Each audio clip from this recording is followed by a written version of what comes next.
जय जय श्री राधे श्याम। जय जय श्री राधे श्याम। श्री राधा कृष्ण के दिव्य विवाह की पूर्ण भूमिका। विवाह नहीं हुआ श्री राधा कृष्ण का।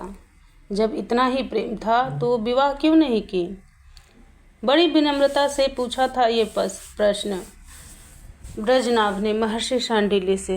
हंसे महर्षि, फिर ब्रजनाभ की ओर देखकर बोले, विवाह के लिए कुछ तो दूरी चाहिए ना। यहाँ तो दोनों एक ही हैं। विवाह के लिए दूसरा व्यक्ति चाहिए ना, पर यहाँ दूसरा ही नहीं। यहाँ तो एक ही तत्व है, बस प्रेम तत्व। और वही प्रेम तत्व दो रूपों में रूपायित होकर हम सबको दिखाई दे रहा है, पर वस्तुतः दो हैं कहाँ, एक ही है, प्रेम, बस। इतना कहकर ब्रजनाभ की ओर देखा महर्षि ने, पर ब्रजनाभ संतुष्ट नहीं दिखे इस उत्तर से। नहीं नहीं, तुम बुद्धि से प्रश्न कर रहे हो और बुद्धि से ही समझना चाहते हो, पर यहाँ तुम जैसा उत्तर चाहते हो वैसा मैं दे नहीं सकता, क्योंकि प्रेम दिया गया उत्तर बुद्धि को संतुष्ट नहीं कर सकता। क्योंकि ये प्रेम एक अलग ही तत्व है। इसे हृदय से समझा जा सकता है। इसे तुम सामाजिक मान्यताओं के आधार पर नहीं समझ सकते कि विवाह क्यों नहीं किया।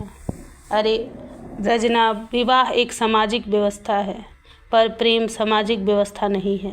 ये अलौकिक है। ये तत्व है। जहाँ विवाह की व्यवस्था नहीं है वहाँ पर भी इसका प्रभाव देखा जा सकता है। प्रेम मात्र मनुष्यों में ही नहीं है, संपूर्ण प्रकृति में प्रेम व्याप्त है। देखो, ये जगत प्रेम से ही ओतप्रोत है। देखो, बादलों को देखकर मोर नाच उठते हैं। ये प्रेम ही तो है। पपीहा स्वाति बूंद के लिए प्यासा रहता है। ये उसका प्रेम है। मछली जल के बिना अपने प्राण त्याग देती है। ये प्रेम ही तो है। महर्षि ने बताया, इसलिए विवाह संस्था है, एक जिसे तुमने बनाया है। एक सामाजिक संस्था, समाज को व्यवस्थित करने के लिए बनाई गई संस्था। पर प्रेम तो प्राण है, आत्मा है। मर जाएगा बिना प्रेम के ये समस्त जगत। मैं समझ गया महर्षि। ब्रजनाभ के मुखमंडल में संतुष्टि के भाव थे। मैं गलत था। मैं अभी तक ये सोचता था कि महारानी रुक्मिणी के साथ अन्याय हुआ। पर ऐसा क्यों सोचते थे तुम? महर्षि ने बीच में ही टोक दिया ब्रजनाभ को। 100 वर्षों से भी ज़्यादा साथ में रहे कृष्ण रुक्मिणी के।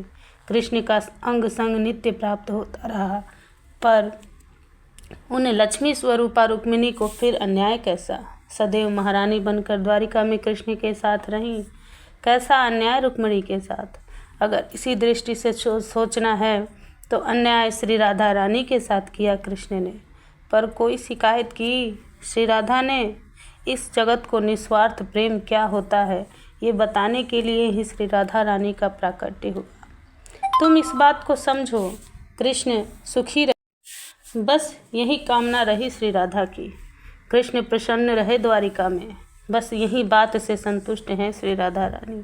तुम समझ नहीं पा रहे ब्रजनाभ, श्री राधा तत्व क्या है। सब कुछ त्याग दिया श्री राधा ने। श्री राधा रानी को छोड़ कौन कर सकता है? महर्षि के नेत्र बरस रहे थे ये सब कहते हुए।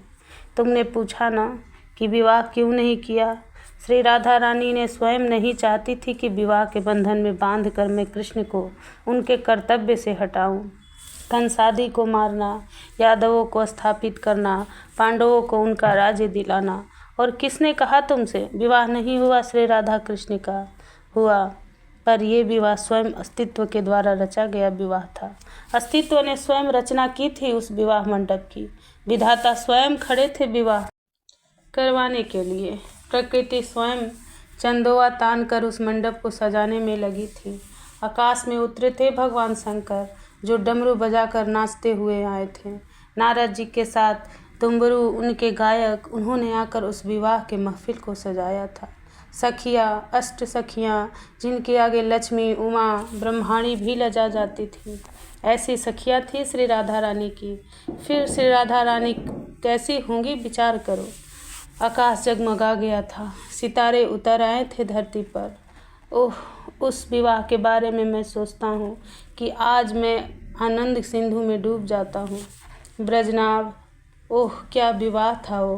पर ये विवाह कृष्ण की इच्छा से ही हुआ था। श्री राधा की ऐसी कोई इच्छा नहीं थी। पर जब कृष्ण की इच्छा देखी तो कृष्ण के कपोल में हाथ रखते हुए श्री राधा ने कहा, तुम्हारी इच्छा है प्यारे तो ठीक है, मेरी इच्छा तुमसे अलग रही कहाँ है। हे गुरुदेव, मुझे उस दिव्य विवाह का वर्णन करके सुनाइए। हे गुरुदेव, मुझे उस अस्तित्व के द्वारा रची गई श्री राधा कृष्ण के विवाह को सुनना है।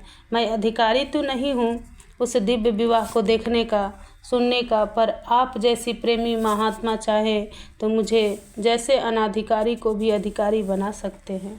वज्रनाभ की प्रार्थना की। तब महर्षि सांडिल्य श्री राधा माधव के चरणों का ध्यान करने लगे।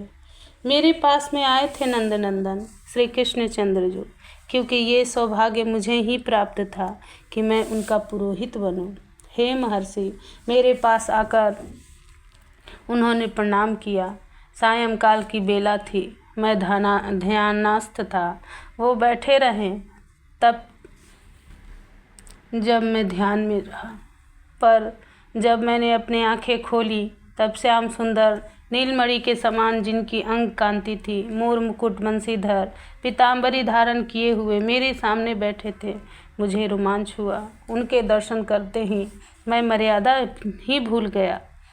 मैं सब कुछ भूल गया। मैं उनके वंश का पुरोहित हूँ, ये भी भूल गया। मैंने प्रणाम करना चाहा, पर स्वयं कृष्णचंद्र ने ही मुझे प्रणाम करके संभाला। हे महर्षि, हाथ जोड़कर मेरे सामने बोले,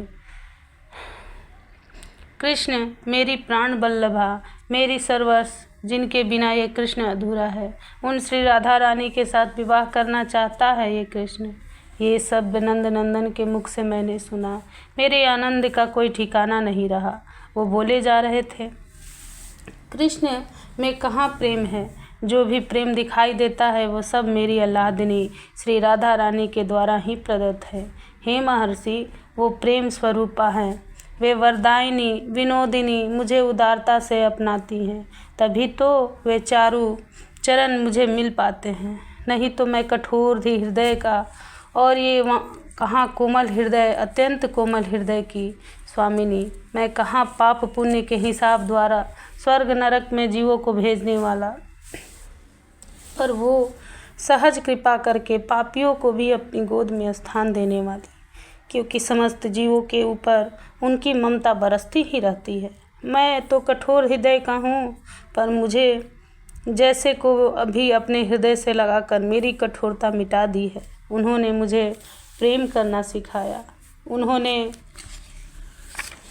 कृष्ण कंगाल था महर्षि, पर आज ये जो भी है वो सब श्री राधा रानी के कारण ही है।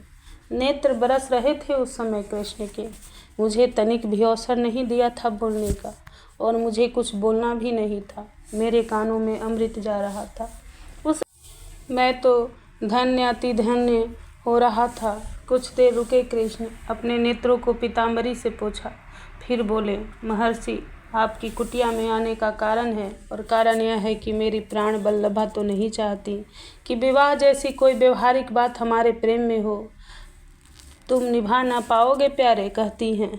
बस जब जब मैं उनको कहता हूँ तब बड़े प्रेम से श्री राधा मेरे कपोल को छूते हुए ही कहती हैं। मैं फिर भी नहीं मानता तो कहती हैं, विवाह के लिए दो चाहिए, पर यहाँ दूसरा कहाँ है। वो फिर इधर उधर देखने लग जाती हैं। हम दोनों का विवाह राधे। मैं जब फिर कहता हूँ तब कहती हैं, हम दो नहीं हैं, हम एक हैं, ये तुम भी जानते हो। पर हे महर्षि, मैंने जब आज जिद की तब मुझे अपने हृदय से लगाते हुए उन्होंने कहा, तुम्हारी इच्छा है तो मेरी भी इच्छा है। ये राधा कभी अपने प्राण धन की इच्छा के विपरीत जा सकती है क्या? मैं तुम्हारे लिए ही हूँ। तुम जिसमें प्रसन्न हो वही करो, मुझे उसी में अच्छा लगेगा। अब मैं जो कह रहा हूँ उसे सुनिए महर्षि। मैंने देखा श्याम सुंदर के मुख कमल में, हमारा विवाह आप करवाइए, क्योंकि आप ही हैं हमारे कुल पुरोहित। मेरे नेत्र सजल हो गए थे व्रजनाभ। मुझे रोमांच होने लगा था, पर मैंने अपने आप को संभाला। हे श्याम सुंदर, ऐसा सौभाग्य मेरे ललाट में नहीं लिखा विधाता ने। क्या मतलब? कृष्ण ने मेरी ओर देखा। हाँ, ये सौभाग्य मुझसे छीन लिया है भाग्य लिखने वाले ब्रह्मा जी ने। मैंने कहा था उनसे, हे विधाता, इन दोनों सनातन प्रेमी युगल का विवाह मैं कराऊंगा, पर वो माने नहीं। बोले, इस सौभाग्य को मैं कैसे छोड़ सकता हूँ महर्षि, इसलिए आप दोनों का विवाह तो विधाता ब्रह्मा के द्वारा ही संपन्न होगा। मुस्कुराए ऊपर देखकर श्याम सुंदर। तभी आकाश में प्रकट हो गए थे ब्रह्मा जी।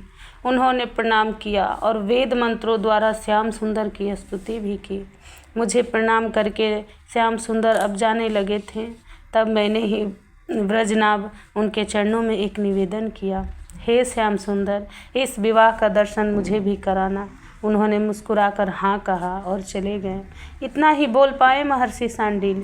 फिर विवाह के उस दृश्य में जो उनके हृदय पटल पर अंकित थे उसमें खो गए।